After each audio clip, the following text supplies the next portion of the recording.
Le sang ruissela sur le trottoir mouillé de la rue de Rivoli, un filet rouge vif qui se mêlait à la pluie automnale, comme si Paris elle-même saignait pour moi. Hugo se tenait là, immobile, son couteau de poche encore tremblant dans sa main, les yeux écarquillés par une horreur qu'il ne pouvait nommer. « Nicolas, mon Dieu, qu'as-tu fait » murmura-t-il, sa voix brisée se perdant dans le hurlement des sirènes qui approchaient, trop tard pour effacer le chaos que notre amour avait semé. La lame avait glissé si facilement, un geste impulsif né de la jalousie qui bouillonnait en moi depuis des mois. Ce n'était pas censé finir ainsi, pas dans cette ruelle sombre derrière un café bondé du Marais, où les rires des Parisiens masquaient à peine les murmures de nos disputes. Hugo recula d'un pas, son manteau noir éclaboussé de gouttes écarlates, et pour la première fois, je vis dans ses yeux ce que j'avais tant désiré, une vulnérabilité totale, un amour nu, dépouillé de ses armures. Mais il était trop tard. Les gyrophares bleus dansaient déjà sur les murs humides, et je sentis le monde basculer, comme si la tour Eiffel elle-même penchait pour nous avaler. Tout avait commencé 3 ans plus tôt, sous un ciel de plomb au-dessus de la Seine. J'étais Nicolas Duval, 28 ans, un graphiste freelance qui passait ses nuits à noyer ses insécurités dans des verres de vin rouge bon marché, dans des bars enfumés de Bastille. Paris, cette ville des amours impossibles, m'avait toujours semblé un décor cruel pour mes errances sentimentales. J'avais grandi dans une petite ville de province, où être gay signifiait être le gamin bizarre qui lisait Proust en cachette, et j'étais arrivé dans la capitale avec l'espoir fou que l'amour y serait plus généreux. Mais les hommes que je rencontrais n'étaient que des ombres passagères, un prof de yoga trop zen, un barman aux tatouages éphémères. Jusqu'à Hugo. Je l'avais croisé pour la première fois lors d'une exposition d'art contemporain au Centre Pompidou. Il était là, adossé à un pilier, un verre de champagne à la main, son costume sur mesure tombant comme une seconde peau sur son corps athlétique. 32 ans, architecte renommé, avec des yeux verts perçants qui semblaient disséquer l'âme de quiconque osait les croiser. Il parlait peu, mais quand il le faisait, c'était avec une assurance américaine. Oh oui, Hugo était un expatrié, un New-Yorkais pur jus qui avait fui la frénésie de Manhattan pour la mélancolie parisienne. L'architecture, c'est comme l'amour, m'avait-il dit ce soir-là, en me tendant un verre, nos doigts s'effleurant juste assez pour que mon cœur s'emballe. Ça tient sur des piliers invisibles, et quand il cède, tout s'effondre. Nous avions passé la nuit aérée dans les rues, à débattre de Le Corbusier et de Warhol, à rire de nos accents, le mien traînant, le sien tranchant comme un gratte-ciel. À l'aube, sur le pont des Arts, il m'avait embrassé, un baiser vorace qui goûtait le champagne et le regret. « Ne t'attache pas trop, Nicolas » avait-il murmuré contre mes lèvres. Je ne suis pas fait pour les chaînes. Mais je m'étais attaché, oh oui, comme un fou. Hugo était un ouragan émotionnel, passionné un jour, distant le lendemain, toujours à cheval sur cette ligne invisible entre l'intimité et la fuite. Il vivait dans un loft haussmannien du 7e arrondissement, rempli de maquettes de bâtiments futuristes et de livres d'Éric Emmanuel Schmitt, mais son cœur restait verrouillé, hanté par un passé qu'il ne partageait qu'en bribes, une rupture dévastatrice à New York, un père absent, une mère qu'il avait abandonnée pour un amant plus jeune. Nos premiers mois furent un tourbillon. Des dîners aux chandelles chez des traiteurs cachés de Montmartre, des escapades en Vélib le long de la Marne, des nuits où son corps contre le mien effaçait toutes les ombres. Il me dessinait des plans d'un futur hypothétique, une maison en verre au bord de la Loire, où nous pourrions nous aimer sans les regards des autres. Mais il y avait toujours cette faille, ce moment où, après l'orgasme, il se levait pour fumer une cigarette à la fenêtre, le regard perdu vers les toits de zinc. « Je ne sais pas si je peux te donner ce que tu veux », me disait-il parfois, et je balayais ses doutes d'un baiser, refusant de voir la tempête qui couvait. C'est ma sœur, Élise, qui m'avait poussé à consulter un thérapeute. Élise, l'éternelle réaliste, prof de littérature à la Sorbonne, avec ses lunettes à monture épaisse et son franc-parler qui piquait comme du vinaigre. « Nicolas, tu te consumes pour un homme qui te traite comme un projet d'architecture, beau sur le papier, mais instable en réalité. Va voir quelqu'un. » J'avais ri, mais au fond, je savais qu'elle avait raison. Mes nuits sans lui étaient peuplées de cauchemars où il disparaissait dans la foule d'un métro bondé, et mes jours étaient une danse maladroite entre l'espoir et la peur. Le cabinet du docteur. Laurent se trouvait dans un immeuble haussmannien du 8e, avec vue sur les Champs-Élysées. Le thérapeute était un homme d'une 50aine d'années, chauve, avec une barbe poivre et sel et un accent du Sud qui adoucissait ses mots comme du miel. « Parlez-moi de Hugo », m'avait-il dit lors de notre première séance, assis dans un fauteuil en cuir usé, un carnet à la main. J'avais déversé tout, la passion, les silences, les promesses chuchotées dans l'oreiller. Il avait hoché la tête, les yeux plissés. « L'amour n'est pas une prison, Nicolas. Mais il faut que l'autre soit disponible, émotionnellement. Hugo semble porter des murs plus hauts que ceux de la Bastille. Êtes-vous prêt à aimer quelqu'un qui peut vous rendre l'appareil? Ces mots m'avaient hanté. Disponible. Émotionnellement. Comme si l'amour était une application de rencontre, avec des profils vérifiés. Mais Hugo n'était pas un profil, il était chair, souffle, et ce feu qui me consumait. Après la séance, j'avais marché jusqu'au Louvre, le cœur serré, et j'avais envoyé un message à Hugo, « Rendez-vous ce soir? J'ai besoin de toi. » Sa réponse avait été immédiate, chez moi. À Porte du Bordeaux. Et j'y étais allé, comme toujours, ignorant les avertissements de ma raison. Cette nuit-là, nous avions fait l'amour avec une urgence nouvelle, ses mains agrippant mes hanches comme si je pouvais m'évaporer. « Je t'aime, Nicolas » avait-il murmuré dans le creux de mon cou, et pour la première fois, je crus qu'il le pensait vraiment. Mais le lendemain matin, alors que je préparais le café dans sa cuisine minimaliste, son téléphone avait sonné. Il avait répondu en riant, une voix féminine à l'autre bout, et quand il avait raccroché, son visage s'était fermé. Une collègue. Rien d'important. Mais je l'avais vu, ce regard fuyant, et la graine de la jalousie s'était plantée. Les semaines suivantes furent un lent empoisonnement. Hugo travaillait sur un grand projet, la rénovation d'un hôtel particulier pour un magnate russe, ce qui le tenait éloigné des nuits, détendre. Il rentrait tard, l'odeur de parfum étranger sur son col. « C'est le stress, mon amour », disait-il, mais ses baisers étaient plus rares, ses étreintes plus mécaniques. J'ai commencé à fouiller son téléphone quand il dormait, à lire des messages cryptés d'un certain Alex, un nom qui revenait comme un fantôme. Était-ce un amant? Un ami? La paranoïa s'insinuait, me rongeant comme l'humidité sur les vieux livres de la Bibliothèque nationale. Un soir de novembre, pluvieux et froid, je l'ai confronté. Nous étions dans son loft, une bouteille de cognac entamée sur la table basse. « Qui est Alex ?» avais-je demandé, la voix tremblante. Il s'était raidi, son verre suspendu à mi-chemin de ses lèvres. Un vieil ami de New York. Pourquoi? J'avais insisté, les mots sortant comme des flèches, parce que tu me mens, Hugo. Tu es distant, tu disparais. Le thérapeute dit que je dois aimer quelqu'un de disponible, mais toi. Toi, tu es un mur. Il avait ri, un rire amer qui m'avait transpercé. Ton thérapeute? Sérieusement, Nicolas? C'est ça, ton problème? Je ne suis pas un cas d'étude. Si tu veux de la disponibilité, va voir un labrador. Les mots avaient claqué comme un fouet. J'avais hurlé, pleuré, et il avait fini par avouer, Alex n'était pas un amant, mais un ex, un fantôme du passé qu'il appelait pour des conseils, pour des souvenirs. Je ne l'aime plus, mais il me hante. Comme toi, tu me hantes avec tes besoins incessants. Nous nous étions réconciliés ce soir-là, dans les draps froissés, mais la fissure était là, béante. Noël approchait, et Paris se parait de lumières scintillantes. Hugo m'avait emmené à Strasbourg pour un week-end romantique, une surprise pour panser nos plaies. La cathédrale gothique nous surplombait comme un géant bienveillant, et sous la neige fine, nous avions marché main dans la main, bu du vin chaud dans des chalets illuminés. « Peut-être que je peux changer », avait-il dit, en me serrant contre lui près du marché de Noël. « Pour toi. » J'avais cru, une fois de plus. Mais le doute persistait. De retour à Paris, j'ai surpris une conversation téléphonique. « Alex, je ne sais pas si je peux continuer comme ça. Nicolas est trop. Trop. » Ce mot m'avait brisé.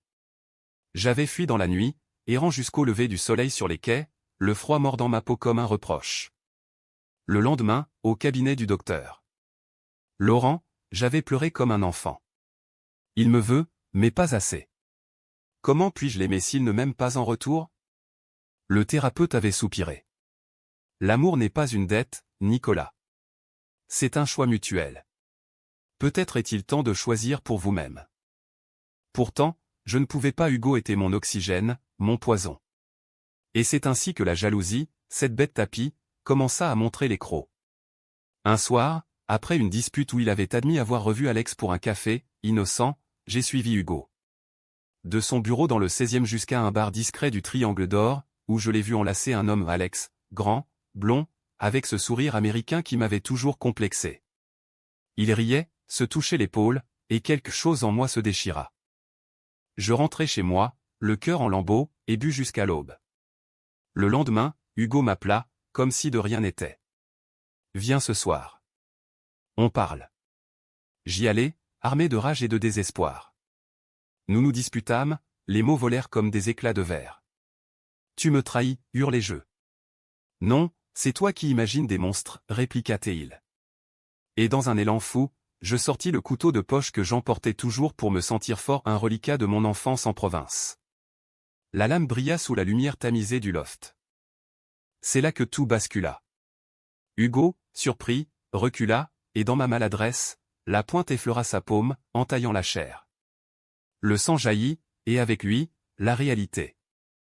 Nicolas, souffla Théil, le visage pâle. Je lâchai l'arme, horrifié, et nous nous embrassâmes au milieu du chaos, un baiser salé de larmes et de peur. Mais les sirènes, ces salaudes, approchaient déjà. Les policiers arrivèrent comme des ombres dans la brume, leurs bottes claquant sur le parquet ciré du loft. Hugo, la main bandée avec une serviette improvisée, refusa de porter plainte. C'était un accident, dit-il d'une voix ferme, ses yeux verts fixés sur les miens avec une intensité qui me transperça. L'inspecteur, un homme trapu avec une moustache jaunâtre, haussa les épaules. Monsieur Duval, vous avez de la chance. Mais la prochaine fois, les accidents finissent mal. Ils partirent, laissant derrière eux un silence lourd, ponctué seulement par le tic-tac de l'horloge murale, un cadeau de sa mère, qu'il haïssait. Nous nous assîmes sur le canapé, Hugo serrant sa main blessée contre sa poitrine. Pourquoi, Nicolas? Pourquoi as-tu fait ça? Sa voix était un murmure, chargé d'une douleur qui n'était pas seulement physique. Je baissai les yeux, honteux, les mots se bousculant dans ma gorge comme des prisonniers en fuite. Parce que je t'aime trop. Parce que la peur de te perdre me rend fou. Le thérapeute dit que je dois trouver quelqu'un de disponible, mais toi. Tu es tout pour moi, même si tu me déchires. Il soupira, un son profond, résigné, et posa sa tête sur mon épaule. Pour la première fois, il parla de son passé sans filtre. Alex n'était pas un amant caché, c'était le frère de son ex, celui qu'il avait quitté pour une femme, le laissant brisé à New York. J'ai fui ici pour recommencer, mais les fantômes me suivent. Et toi, Nicolas, tu es le seul qui m'ait fait sentir vivant depuis des années. Mais je suis terrifié. Terrifié de t'aimer comme tu le mérites, parce que si je le fais et que je te perds. Sa voix se brisa, et nous pleurâmes ensemble, nos corps enlacés dans une étreinte fragile, comme si le monde pouvait nous arracher l'un à l'autre à tout moment. Les jours suivants furent une trêve précaire.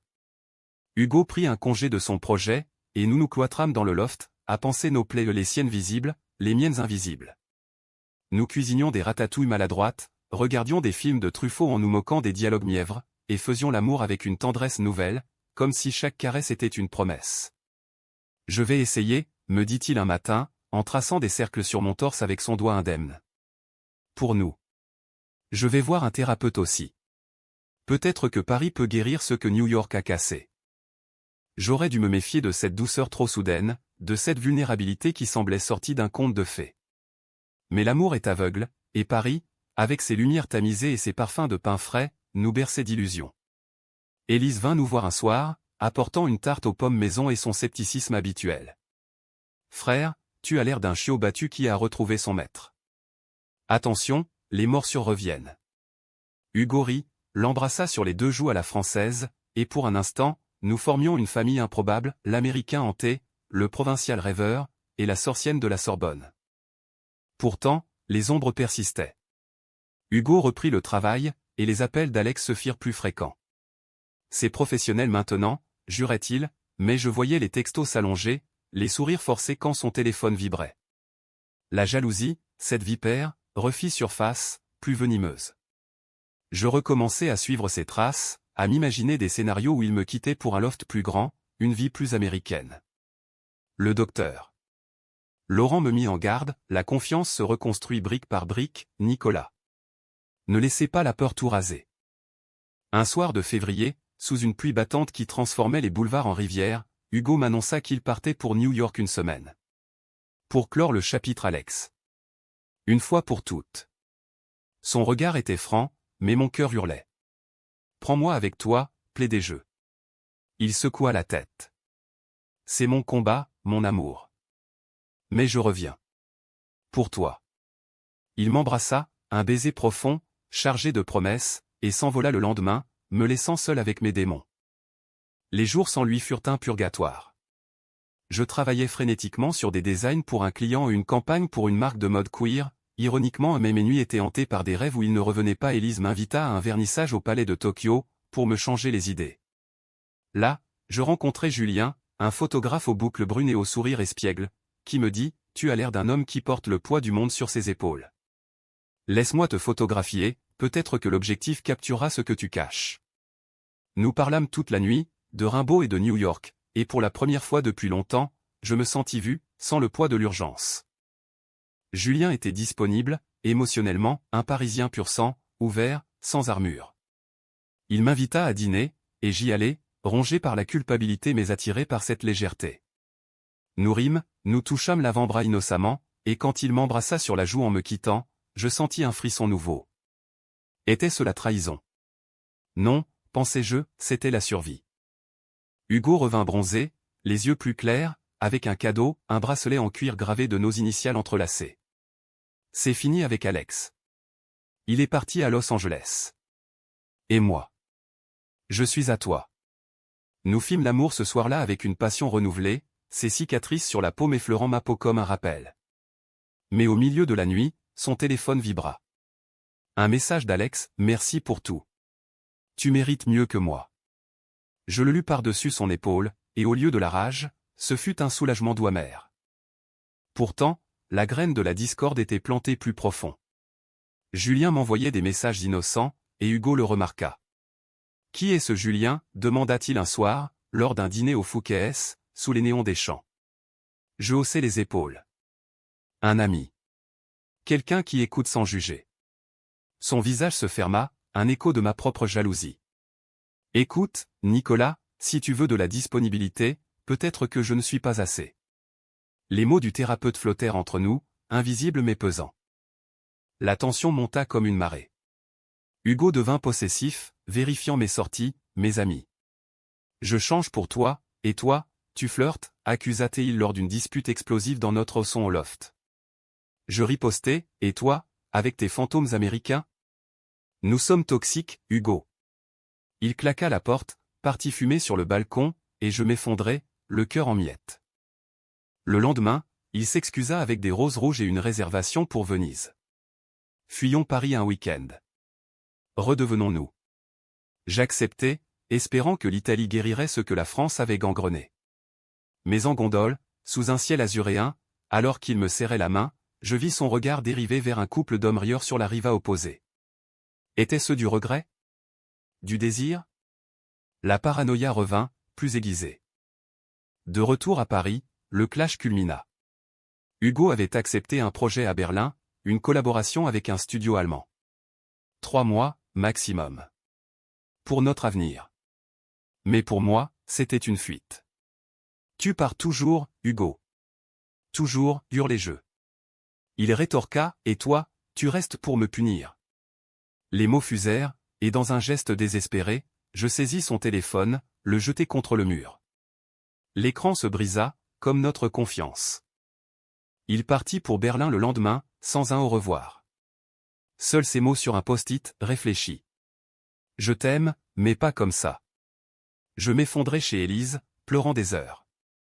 Il faut que tu le laisses partir, Nicolas. Pour te sauver. Les semaines sans lui furent un vide hurlant. Je vis Julien plus souvent, ses rires me pansant les plaies.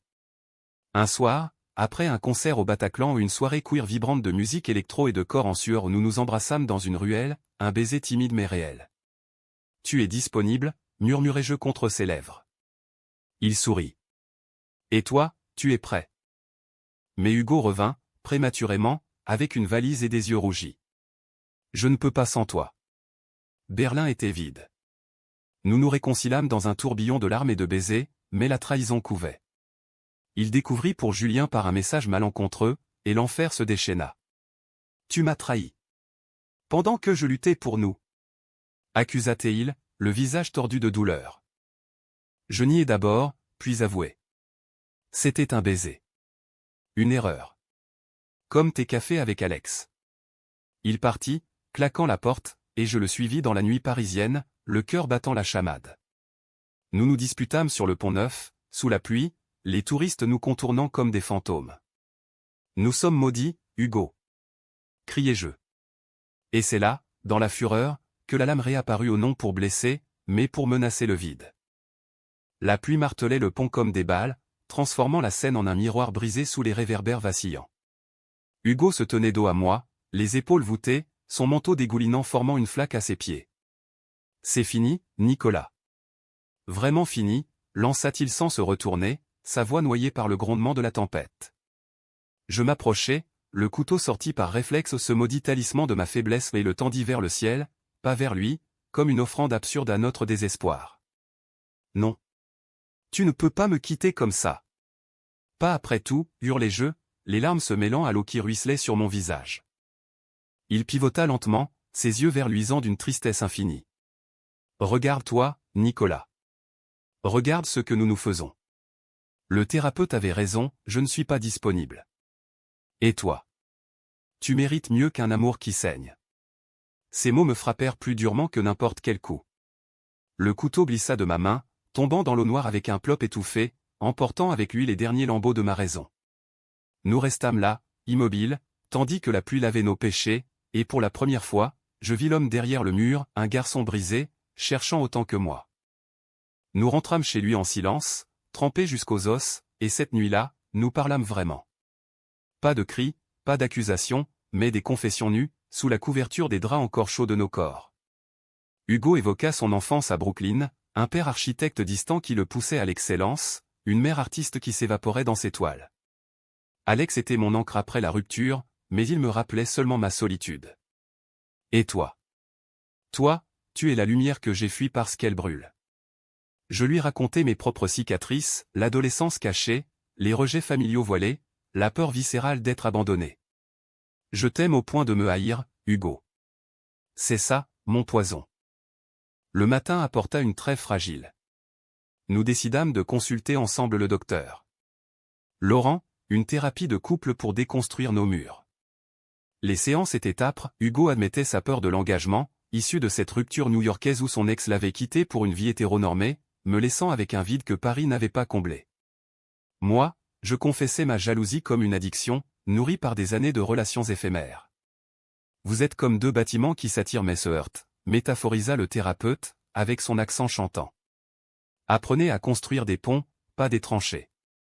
Les mois printaniers fleurirent en progrès. Hugo annula son projet berlinois, choisissant plutôt une collaboration locale sur la rénovation d'un café LGBT-friendly dans le Marais. Nous passions les soirées à flâner dans les jardins du Luxembourg, à nous tenir la main sans craindre les regards au Paris, après tout, tolère les amours atypiques comme elle tolère la pluie. Julien devint un ami, sans ambiguïté, il photographia même notre couple pour un article dans Tétu, capturant nos sourires hésitants sous les cerisiers en fleurs. Vous êtes beaux ensemble, me dit-il, et pour la première fois, je le crus. Mais l'amour, ce bâtard imprévisible, n'en avait pas fini avec nous. L'été arriva avec sa chaleur étouffante, et avec elle, une opportunité pour Hugo, un poste permanent à un cabinet d'architecture à Manhattan. C'est un rêve, Nicolas. Mais je ne pars que si tu viens avec moi. Ses yeux brillaient d'espoir, mais je sentis la panique monter. Paris était mon ancre, ma ville de renaissance, New York, pour lui, était le paradis perdu. Et si on recommence les mêmes erreurs, objectai-je. Il prit ma main. Alors on les affrontera ensemble. Disponible, cette fois. J'hésitais, déchiré. Élise, lors d'un pique-nique au bois de Boulogne, me conseilla, suis ton cœur, mais pas aveuglément. L'Amérique peut guérir ou détruire. Le docteur. Laurent fut plus direct, la distance n'est pas le problème, c'est la communication. Allez-y, mais avec des valises pleines d'honnêteté. Finalement, je dis oui. Nous vendîmes le loft au nom sans larmes et embarquâmes pour JFK, nos mains entrelacées dans l'avion, regardant Paris rapetisser comme un amour d'enfance. New York nous accueillit avec son chaos bienveillant, les gratte-ciel qui percent les nuages, les hot-dogs fumant au coin de rue, les nuits électriques de Brooklyn.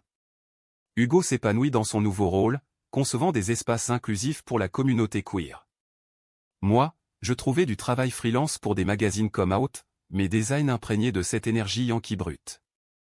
Nous louâmes un appartement à Williamsburg, avec vue sur l'East River, et pour un temps, ce fut idyllique, des brunchs dominicaux avec des mimosas, des danses salsa dans des clubs latinos, des amours langoureux sous les néons de Times Square. Mais les fantômes transatlantiques ne se laissent pas oublier facilement. Alex réapparut, non comme amant, mais comme collègue dans le cabinet d'Hugo. C'est professionnel, je te jure, insista-t-il lors d'un appel Skype avec Élise, qui nous visitait. Mais les dîners d'équipe se muèrent en soirée tardive, et je sentis la distance grandir pas géographique, mais émotionnelle.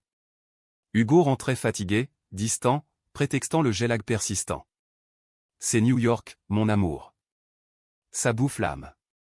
Mais je reconnaissais les signes, les textos furtifs, les rires étouffés au téléphone. La jalousie, cette vieille sorcière, revint sous cape. Je commençais à sortir seul, à flirter avec la liberté de la Big Apple ou un barman tatoué au Stonewall, un artiste au regard profond lors d'une expo à Chelsea. Rien de sérieux, mais assez pour me sentir vivant. Hugo le sentit, et une dispute éclata lors d'une fête d'Halloween masquée, au milieu de zombies et de vampires factices. Tu recommences, Nicolas? À chercher ailleurs? Accusa-t-il, son costume de businessman débraillé. Je ripostai, et toi, avec Alex? Je sais tout. La vérité sortit comme un exorcisme. Alex n'était pas un amant, c'était un confident, un rappel de ce qu'Hugo avait perdu. Mais le baiser haut, le baiser, il l'avoua, un moment de faiblesse lors d'une soirée arrosée, un regret immédiat. Je suis désolé. C'était pour combler le vide que je ressens ici. New York me ramène à mes démons. Je hurlai, pleurai, et partis chez Élise, qui était restée pour un semestre à NYU. Rentrez à Paris, me dit-elle, en me servant un thé à la menthe. Où laissez-vous? Mais pas cette moitié vie. Hugo me supplia de revenir.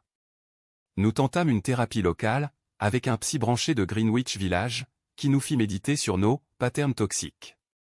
L'amour américain est direct, passionné, mais il faut l'équilibrer avec la tendresse française, nous dit-il, citant Kerouac et Camus dans le même souffle. Nous essayâmes, des week-ends à Coney Island, des vœux renouvelés sous le Brooklyn Bridge. Mais la trahison avait creusé un fossé, et la mienne ses flirts éphémères l'avait élargi. L'automne new-yorkais, avec ses feuilles orangées et son vent frisquet, apporta le climax. Hugo fut promu, mais le prix était un voyage d'affaires à Paris à seul. Pour boucler des contrats, dit-il. Je sentis le piège. Prends-moi. Il refusa. C'est court. 2 semaines. Les 2 semaines devinrent 3, et les messages se raréfièrent. Puis, un appel d'Élise, il est ici, Nicolas. Avec Alex. Ils dînent ensemble. La rage me consuma. J'achetai un billet, atterris à Orly sous un ciel gris, et le confrontai dans un café du Marais, le même où nous nous étions embrassés la première fois. Tu me trahis encore? Chuchotai-je, la voix brisée. Il pâlit. Non, c'est une coïncidence. Alex est en ville pour affaires. Mais je vis le mensonge dans ses yeux, et quelque chose en moi se brisa définitivement. Nous rentrâmes à New York séparés, nos bagages plus lourds que nos cœurs. Il garda l'appartement, je squattai chez un ami designer à Soho. Les fêtes de fin d'année furent un calvaire, Thanksgiving seul dans un dîner, Noël avec Élise via Zoom, pleurant sur des images de la tour Eiffel illuminée. Hugo m'envoya un message, joyeux Noël. Je t'aime toujours. Mais c'était trop tard. Pourtant, l'amour, ce phénix têtu, refusa de mourir. Au Nouvel An, lors d'une partie queer au rooftop d'un hôtel à Manhattan, nos regards se croisèrent au milieu de la foule. Il s'approcha, champagne en main. Danse avec moi, Nicolas. Une dernière fois. Nous dansâmes, corps contre corps, sous les feux d'artifice qui explosaient comme des cœurs brisés. Je suis désolé, murmura-t-il. Moi aussi. Le baiser qui suivit fut un adieu déguisé en rédemption, chargé du goût salé des larmes et du champagne éventé. Sous les lumières stroboscopiques du rooftop, avec Manhattan s'étendant comme un tapis de diamants à nos pieds, nous nous perdîmes l'un dans l'autre une dernière fois, non pas dans la passion dévorante d'antan, mais dans une tendresse résignée, comme 2 âmes qui se reconnaissent avant de se séparer. Peut-être que nous étions trop similaires, chuchota Hugo contre mon oreille, sa barbe naissante râpant ma peau. 2 orphelins émotionnels, cherchant à combler le vide l'un de l'autre. Je hochai la tête, le cœur serré, et m'éloignai dans la nuit, laissant derrière moi l'homme qui avait été mon tout. Les semaines suivantes furent un brouillard de routine forcée. Je repris mon freelance avec une ferveur nouvelle, collaborant sur une expo interactive au MoMA qui explorait les identités queer à travers l'art digital, un projet qui me permit de canaliser ma douleur en pixels et en couleurs. New York, avec sa brutalité bienveillante, m'offrit des distractions, des ateliers d'écriture à la Poetry Project, des runs matinaux le long de l'Hudson où je hurlais mes frustrations au vent. Julien, alerté par Élise, m'envoya un mail, « Si tu as besoin d'un objectif pour capturer ta renaissance, je suis là. » Nous nous vîmes pour un café à Washington Square, et son amitié, pure et sans chaîne, fut un baume. Hugo, de son côté, s'enfonça dans le travail. Des rumeurs coururent dans le milieu architectural, il concevait un mémorial pour les victimes du sida, un espace ouvert au cœur de Chelsea, avec des arches de verre symbolisant la transparence et la guérison. C'est pour nous, me dit-il lors d'une rencontre fortuite dans un galerie opening. Pour apprendre à être vulnérable. Je hochai la tête, distant, mais intérieurement, une étincelle raviva la braise. Le printemps new-yorkais, avec ses cerisiers tardifs et ses averses capricieuses, apporta un tournant. Le docteur Laurent, en visite pour une conférence à Columbia, insista pour une séance solo. Nicolas, l'amour n'est pas une possession. Hugo vous a appris la passion, maintenant, apprenez l'amour-propre. Ces mots, prononcés avec cet accent provençal qui apaisait toujours, me frappèrent. Je décidai de rentrer à Paris pas pour lui, mais pour moi. Vendre mes créations, boucler mes contrats, et embarquer pour une ville qui m'avait vu naître à l'amour. Hugo l'apprit par Élise, et apparut à l'aéroport de JFK, valise à la main. « Laisse-moi t'accompagner. Juste jusqu'à Paris.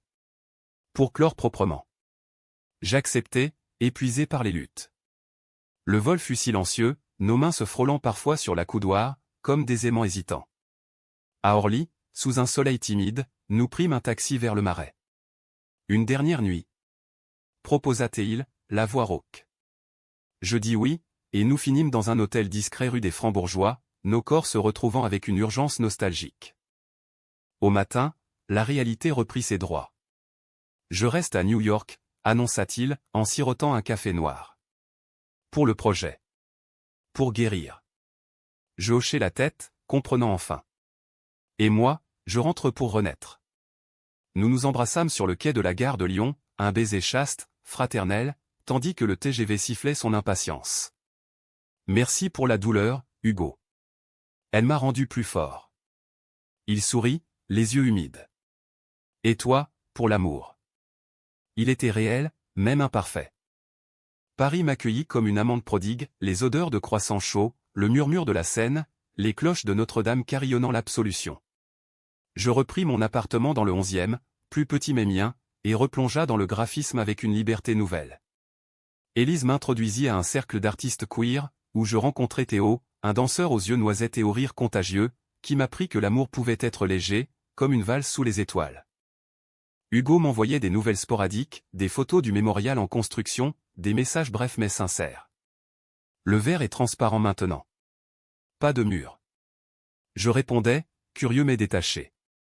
L'été passa en festival La Fête de la musique, où je dansais jusqu'à l'aube avec Théo, nos corps synchrones sous les spots colorés.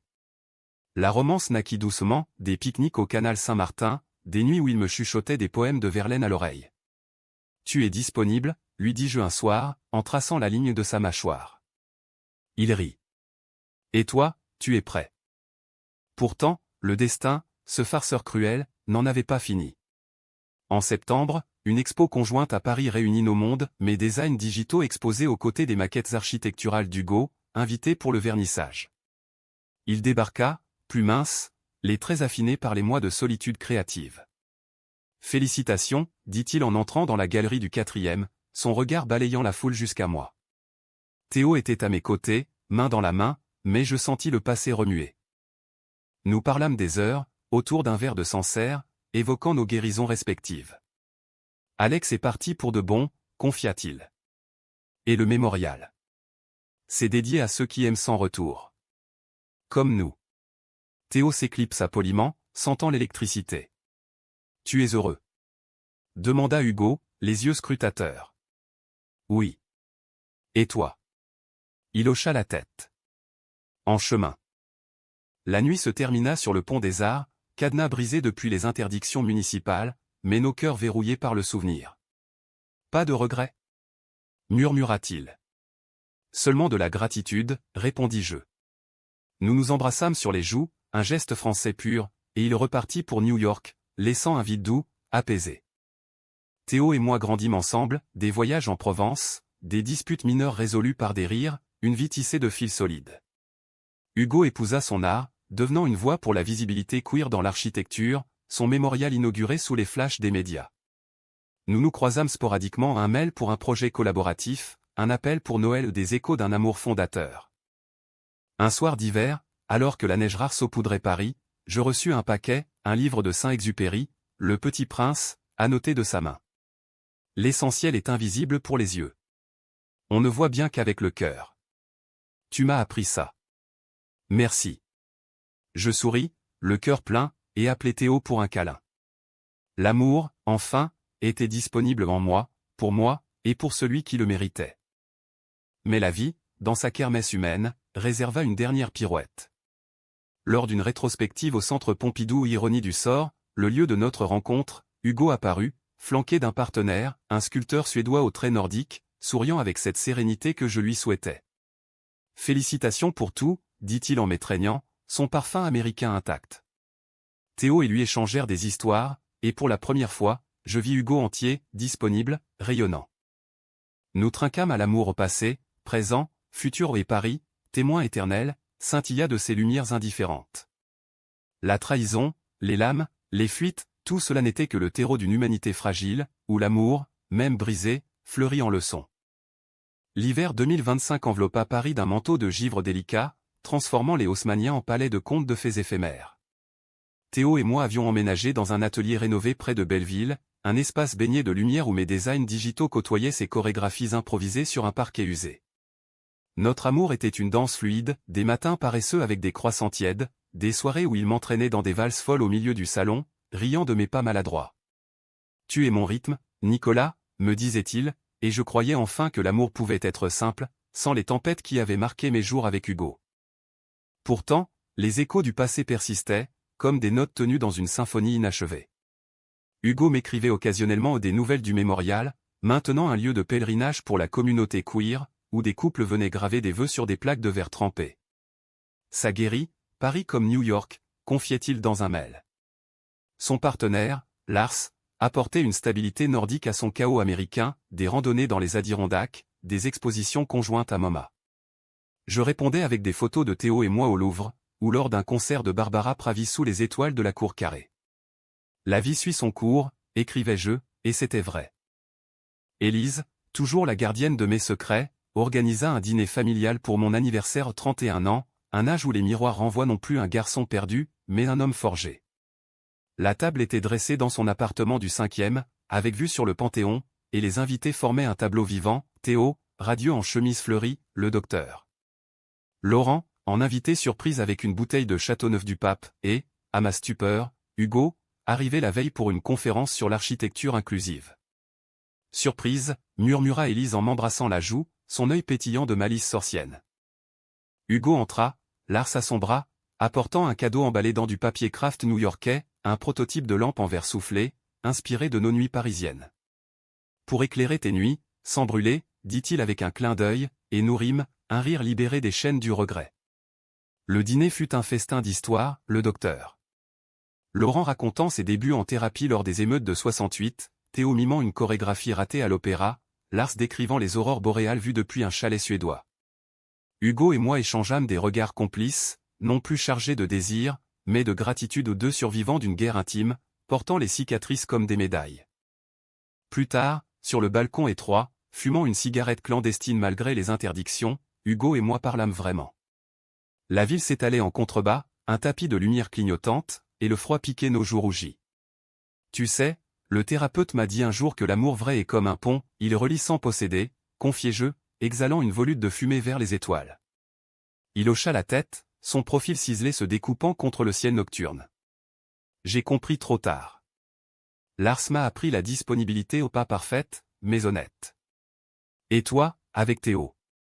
Tu rayonnes. Nous trinquâmes avec des verres de cognac volés à la table, et il avoua, la lame, ce soir-là. Elle m'a sauvé. Elle a brisé le mur. Sans ça, je serais resté prisonnier. Je souris, ému. Et moi, elle m'a forcé à grandir. Nous étions toxiques, mais humains. Lars nous rejoignit, posant une main possessive sur l'épaule d'Hugo, et Théo apparut avec des manteaux chauds. La danse recommence, lança-t-il, et nous redescendîmes, riant comme des gamins. Les mois suivants furent une symphonie de closure et d'ouverture. Hugo et Lars prolongèrent leur séjour pour collaborer sur un projet, un centre culturel queer au cœur du Marais, fusionnant art digital et architecture vivante. Moi, j'intégrais Théo à mon atelier, nos créations se mêlant en installations hybrides des projections de danse sur des façades de verre, explorant l'amour fluide. Le docteur Laurent, fier, nous invita à une séance collective, vous tous, vous illustrez que la thérapie n'est pas une fin, mais un pont vers l'humanité. Le climax inattendu survint au printemps, lors de l'inauguration du centre. Paris bruissait d'excitation, la presse, les influenceurs, une foule arc-en-ciel défilant sous des banderoles flottantes. Hugo prononça un discours émouvant, sa voix résonnant dans l'atrium de verre, cet espace est pour ceux qui aiment malgré les murs émotionnels, sociétaux, invisibles. Pour Nicolas, qui m'a appris à briser les miens. La foule applaudit, et je rougis, Théo serrant ma main avec fierté. Après la cérémonie, sous un ciel crépusculaire teinté de rose, Hugo et moi nous isolâmes sur le toit terrasse, avec vue sur la Seine scintillante. Pas de lame cette fois, plaisanta Théil, et nous éclatâmes de rire, un rire purificateur. Seulement des ponts, répondis-je. Lars et Théo nous rejoignirent, et nous trinquâmes au futur un toast à l'amour multiple, non exclusif dans son essence humaine, mais choisi dans sa forme. L'été nous emporta en vacances communes, une semaine en Toscane, où les vignes s'entremêlaient comme nos histoires. Hugo et Lars exploraient les ruines romaines, Théo et moi dansions nus sous les oliveraies, et les nuits étaient des échanges de récits autour de feux de camp, tissant un tapis d'amitiés indéfectibles. C'est ça, l'humanisme, dit Élise lors d'un appel, aimer sans posséder, connecter sans chaîne. De retour à Paris, la vie s'apaisa en rythme quotidien. Théo et moi adoptons un chat errant, un félin gris aux yeux verts, rappelant Hugo sans le copier, et nous projetons un voyage à New York, pour voir le mémorial en chair et en os. Hugo nous invite, promettant des hot-dogs et des nuits blanches. Disponibles, tous, écrit-il. Et moi, Nicolas Duval, graphiste aux cicatrices invisibles, je regarde la scène couler depuis mon balcon, serein. Le thérapeute avait raison, aimer quelqu'un d'émotionnellement disponible est un don. Mais parfois, l'amour le plus profond naît des tempêtes, forgeant non pas des chaînes, mais des ailes. Hugo fut ma tornade, Théo, mon vol paisible. Et Paris, éternel, berce mes jours d'une mélodie romantique, casse et achetine dans ses silences, humaine dans ses pardons.